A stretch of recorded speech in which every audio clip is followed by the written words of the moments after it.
Welcome to Joe's Astrology, and three words that come to mind that I never heard before the year approximately 2010: toxicity, narcissist, and the phrase love bombing.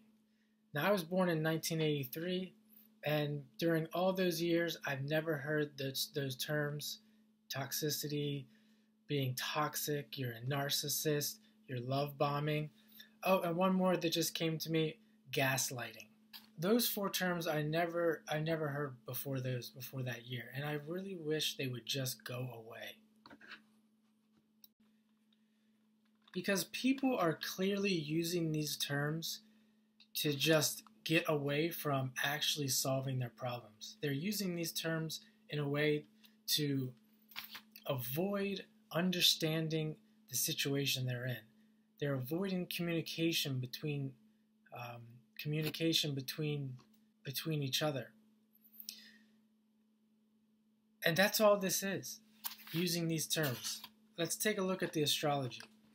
Toxicity. That is a Scorpio, Cancer phenomena. It's the negative expression of Cancer and Scorpio. So we're talking about a water sign, and we're talking about a water sign that's ruled by Pluto and the moon. So very emotional energy here. When someone says that somebody's being toxic, there's emotions, there's a lack of emotional intelligence, there's emotions gone out of control, and there's no need to use the word toxic to describe this. The second word that I mentioned is narcissist. And that is ruled, narcissist would be a Leo Aries phenomena, and they are ruled by the Sun and Mars. So you think the Sun, well, that can't be bad. Well, it's the negative expression of the Sun. And the negative expression of the Sun and negative expression of Mars could be a selfish person, someone who only thinks of themselves. And there's no need to call this person a narcissist. Two things can be said about this. It could be, as I mentioned before, that the person using the term is avoiding facing the situation. Now, the person could have made a mistake and they're in a situation with a true delusional person. There's still no need to call the person a narcissist.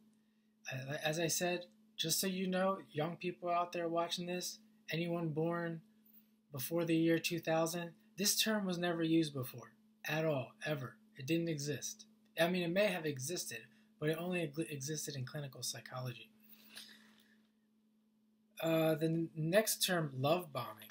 And love bombing is a Cancer-Taurus phenomena. So, of course, Cancer is ruled by the moon, and Taurus is ruled by, the moon is exalted in Taurus, and it's also ruled by Venus. So we're talking about the phrase love bombing, or the term love bombing, where someone smothers somebody with love. This is not a bad thing. Again, it comes from a person who's calling that person a love bomber, or whatever you want to call them. It's negative. It can be perceived as a negative expression of Cancer and Taurus. However, they're not dealing with the situation head on.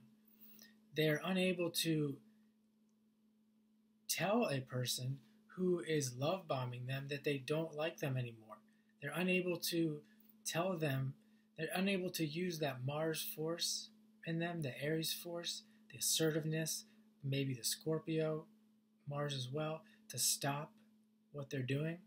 So they use these terms and call them a love bomber. There's just, again, this term that didn't exist before. I think I have never heard of it except for the last few years. The last term, gaslighting.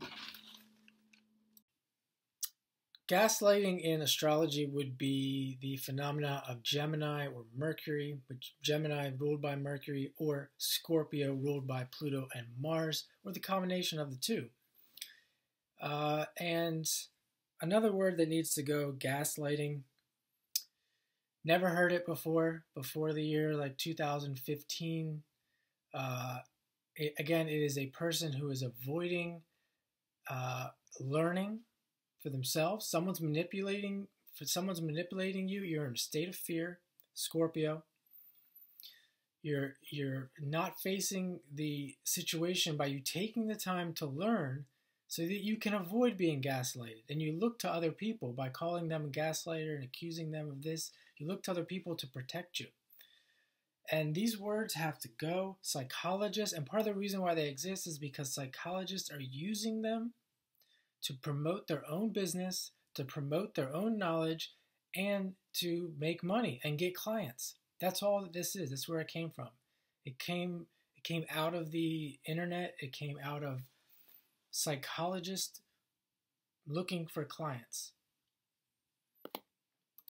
Now, from an astrology standpoint, we can look at this and make sense out of it with astrology, which no psychologist is going to do, even though they should. Start with toxic. We have Scorpio, Cancer. We look to the opposition, Taurus, Capricorn. So what do we do when we're faced by a toxic person? We take responsibility, Capricorn.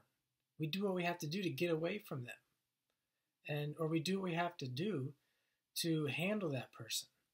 Taurus, we use some self-reliance. You know, if you have a toxic person in your life, you take responsibility, you take some self-reliance, and you go on your own, you get away from that person. Easier said than done, but that's what needs to be done. Clearly, when you look at the opposition, there's the answer right there. Narcissist, opposition, Aquarius and Libra. You're dealing with a narcissist, you have to ignore them, Aquarius. Again, kind of goes with the same thing. Be independent. Go on your own. Libra, go find new people to hang out with and socialize with. Libra. Lovebombing, opposition. Cancer, Taurus, opposition. Capricorn, Scorpio. Similar to toxicity, take responsibility and end the relationship. Do what you have to do. Do what you have to do, Capricorn, to get in a situation where you can end the relationship. Scorpio, say no. You say, I'm not, you take a stand, Scorpio. Take a stand. And again, if that doesn't work, then you leave. Gaslighting. Gemini, Scorpio. Opposition, Sagittarius, Taurus. Somebody's gaslighting you, Sagittarius. Take the moral high ground. Have faith in your own powers of reasoning and argue with them, debate with them, if that's what you choose to do. If not, Taurus, opposition, Scorpio. Take some self-reliance and go on your own. Do what you have to do, what's necessary for you to get away from that person. Taurus. Which usually we could say another way to say that instead of self-reliance is to get your own money. Again, easier said than done in a lot of these situations, but these are the answers. It's very simple. Astrology is simple. Astrology makes life simple. And if you follow astrology, you will be okay. If you like this content, please subscribe to the channel and let me know your thoughts below. And have a great day.